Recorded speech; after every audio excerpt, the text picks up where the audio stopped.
somebody get Grandma Ellen the hell out of here. I just knew it. I had a feeling deep down that she would be the first to be turned and become an op against the family. Why couldn't we take Valeria? She was literally standing right there. I mean, I don't know. He doesn't look like a liar to me. I'm sure you didn't look like a liar to your husband. I'm sure you didn't look like a liar to a lot of people, but you are. Girl, say something else I don't like. I can't stay.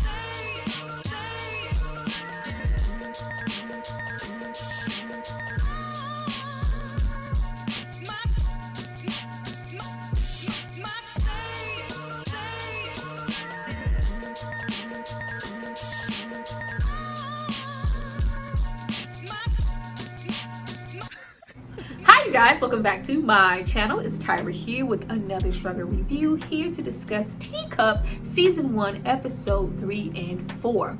Before we get on into all this peace in the valley when there should be absolute chaos, I need you guys to drop down and subscribe to my channel and like this video.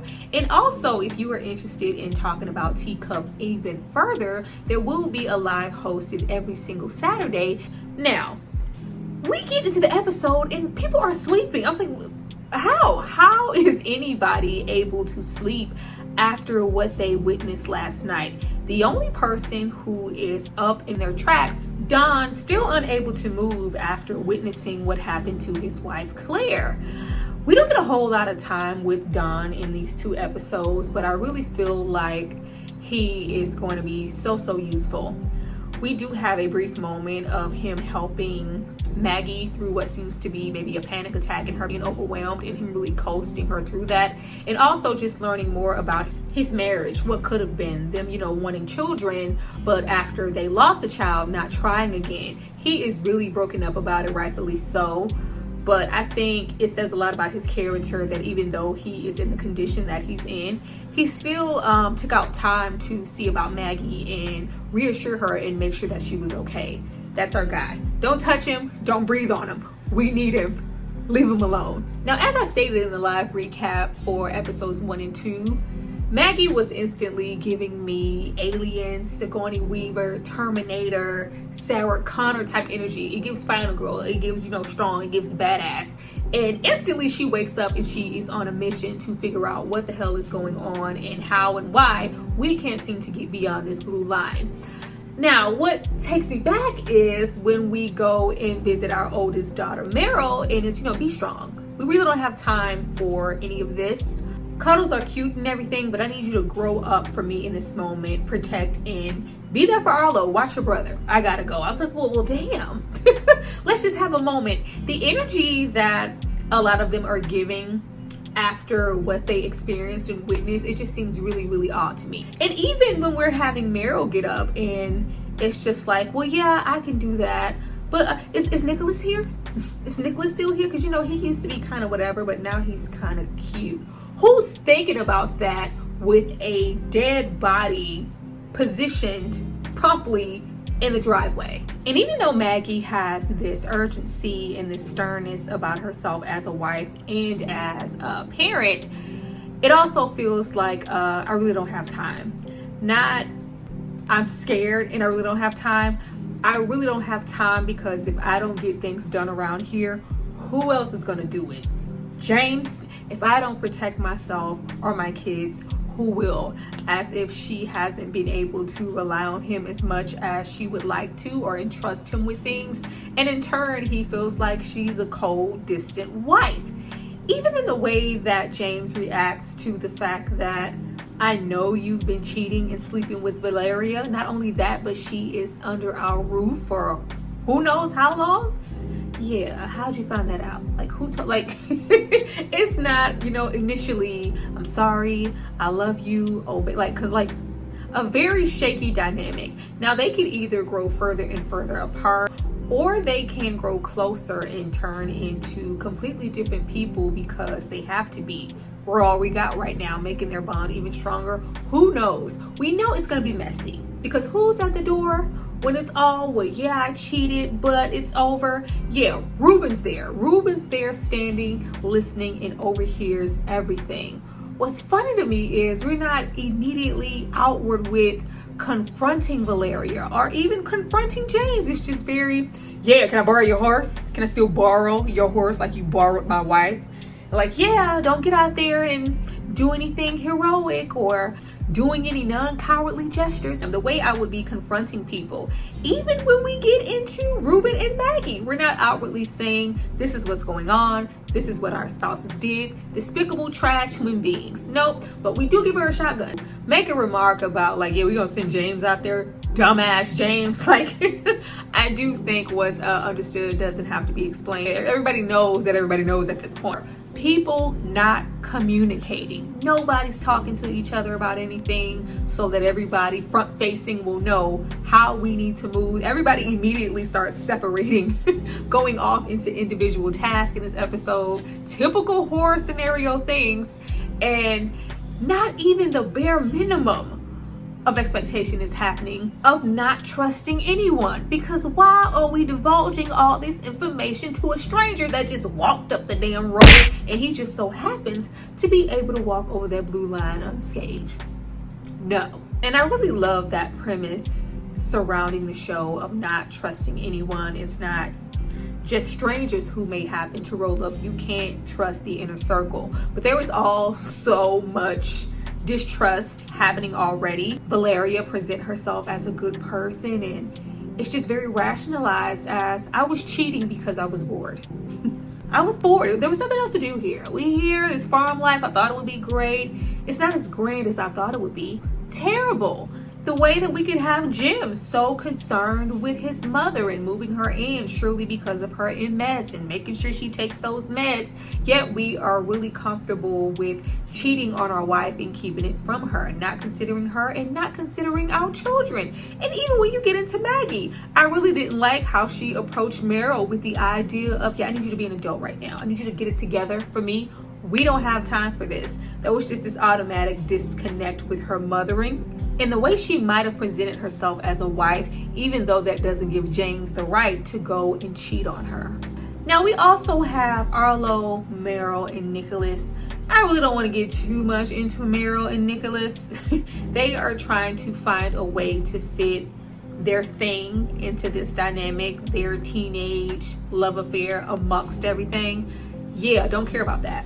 But Arlo in his body mind swaps with Harbinger, the alien, the thing from beyond that came from outer space. Don't know if I like it. There is, a lot of back and forth with Arlo just giving Nicholas and Meryl reassurance that you should listen to Harbinger. He's trying to, learn the language and clearly another worldly being. Even though this entity is in here, I'm still in here too, and I can swap at will. But what happens if and when Harbinger no longer wants to swap with you? I think there's this disposition with the alien or the being, because the state that we received this alien and the state that we saw Carmen in, we're supposed to trust Harbinger. And it's just clue and there's a rainbow on the paper. It's treading my memory for the rainbow-esque fluid, toxic, poison, murder, death, kill, murder, trap, hider, trapper. I'm bearing with it, but I would be lying if I said that it was my favorite thing. It's not. But I am interested in the state of Nicholas and him instantly gravitating towards any and everything that Harbinger has to say. Okay, so if we drink this toxin, this poison, we drink too much, we die. We take too little, we can cross over the blue line. We can, that situation there, it's just okay. It's just very digestible. Meanwhile, Meryl is still feeling like she's in a state of disbelief, which would explain why she would instantly wake up and hover over the fact that is Nicholas still here because he's kind of cute, or just waiting for this all to be over, for Arlo to come back into this doesn't make any sense. You're my brother, you're a boy, you're not an alien, you crash landed from what? This has to not be real, because I think that's maybe too much to bear. And whereas I feel Nicholas, he's kind of trying to transition into being the man, I brought something to protect us, I got this knife, and of course we see what happens with that. But finishing off that first episode, we do have Maggie become aware of Carmen's body, and she goes to discover it in the woods. We have him, he's coming, it's coming, Trapper Keeper is here. We have this man roll up, this officer of the law roll up, the cavalry as far as the ladies are concerned, with help. Yes, come on, help us. We just threw the blanket of salvation over Claire's warped body. help us. And Ruben and James, like, I'm trying to bear with these characters in these decisions. We already all opted to split up, but we are trying to get to pretty much the edge of this blue line to where there's still some neighbors in the surrounding property to either warn them or see if they can offer some type of assistance. Everything about this place is just as ominous as it wants to be. There's a flock of crows, there's dead silence around the property, and even prior to us initially entering anything, we see a dead body. Not a dead body in the sense of, oh, this person stepped over the blue line. No, these are bodies that are very much so intact, and somebody has, fired off and shot these people. We're still going, hey, hello, is anybody? I'm like, how much do you need to turn around? But we don't. Even, I don't know why people don't listen to the animals, listen to the dogs. We have 3 dogs in synchronicity lined up, barking at this barnyard storage door. Who opens it? Ruben just opens it and steps in. Hello, and he's eventually taken in what looks to be maybe taken over by this multicolored floaty tree growing from the ground. He had a little glare on those eyes. Don't know what that could mean, but the brother might be switched right along with Ellen, acting like he was about that life. You were not about that life. As soon as Jim saw, like, oh, there's dead bodies everywhere, there's that neighbor I was looking for being feasted on by a crow, let me go investigate the house even further. Like, before he went in the house, James goes like, oh God, Ruben, you didn't even want to go in there. You're not even built like that. But we go in there anyway after we see another body and keep going. Who goes to a dark basement and yells, hey, hello, is it? Guess James called himself looking for survivors. But he's pulled down. Now, that second episode, we are really focusing on Lieutenant Olsen. Like, oh, he is here to save us. Rolling up with all his weaponry, saying a whole bunch of nothing. I was like, I'm gonna let Grandma Ellen and even Valeria rock because they're desperate at this point. They not only want answers, but naturally so, they just want to be rescued and be done with this and know that, oh, it was just that. Everything is actually okay. It's not. So when we have Maggie roll up from seeing the state of Carmen's body in those woods, they are purging everything. So how many people in the house? Yeah, so how many kids? What did you say? Well, yeah, upstairs. And when Grandma Ellen came through with her rebuttal and said, well, no, actually, Arlo was in those. Girl, who told you to say that? Who told you to say that? Like, girl, Hirsch. Maggie being the only one to make the correlation of, I saw the state of Carmen, I see those zip ties on you, I see this doesn't look completely official. Who are you? Now he is spewing something about signal, huge concentrated vibration that is causing the hysteria, and not only the animals that you guys love so much, but even humans. But yeah, if anybody had happened to come in contact with Carmen before she died, then we would probably have to talk about something. Clearly and obviously stating, I had Carmen, captured her, and planned to isolate her and kill her before that virus could outbreak and reach the next person. If I get my hands on your son, Arlo, I'm probably gonna have to kill him as well. I'm trying to help you. This is to save you. Now, we are giving away minuscule details, but we aren't saying a whole lot that's just gonna make me purge my life story to you. Sir, don't trust anyone. Like, the way that we transition to Maggie taking control of the situation, when she knocked Lieutenant Olsen out with that gun, because like, yeah, you're lying. you're not saying a whole lot. Well, yeah, it's whatever. What are you gonna do about it? Hit me? Yeah. He wasn't expecting that, came all at her and tied him up. I was like, okay, yeah, well, we're doing the right things. As soon as she decided to leave it with Valeria, I screamed like, just let him run free. Just let it transfer, whatever. Well, that's before I knew it was breathing on folks. Like, just let it go. We might as well let it run amok if we're gonna leave it with Valeria. the audacity of Miss Thing. Because, girl, I will personally push your ass over the line and say you fail. Try me again in my barn, on my land, you trespasser, you cheating trespasser. Like, the way that you're not only questioning what I'm trying to do, I'm giving everybody a little room because of the circumstances of the situation. Everybody's going to react different, and mostly everybody is pretty scared. We want answers. It looked like he came to give them to us. It looked like he came to help us. Why tie him up? Why are you knocking him out? You know what?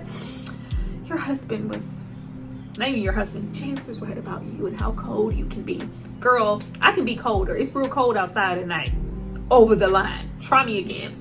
That and her kind of trying to resolve this guilt of, yeah, I slept with your husband, but yeah, you just said that I was a bad person. You know what? This is just too much for me to bear. Girl, what you not gonna do is be a victim, a cheater, and useless at the same time because you had one job. Maggie leaves. In one of the most contrived moments, we are going to make sure the children are okay. Leaving Miss Ellen to fall for the banana in the tailpipe. Can you get this blood out of my eye? Hell no. I can't get anything out of your eye. I love the little subtle things with this alien or entity that let us know that it is just that. The fact that it's like, oh, I just can't get this song out of my head, and oh, it's an earworm. Yeah, what's that? I've never heard that before. That, whatever that is, it was treading its fingers not too long ago against some dictionaries trying to learn the language as well. You are not from here. Like, Maggie, where were you when we needed you? You were up there asking the questions that the people wanted to know. Is this not a high-stakes situation? Where is your team? Where are your coworkers? Who are you? Then you left. Ugh. But breathes on this lady. I was like, oh, what? Breathes in the same way that Carmen did on Arlo. But he does say, bring your son to me. We're running out of time. This isn't going to help. I don't care how smart you are. I don't think he is the main he's coming. He's just a part of it. Which means that both of these aliens are probably from the same hood, from the same planet, but have two different agendas, with maybe, from what we're seeing so far, Arlo's harbinger being a positive one. But the way Grandma Ellen came to made it look like an accident real quick. He was trying to escape, even hit my head, then put them glasses back on. Baby, that MS is gone.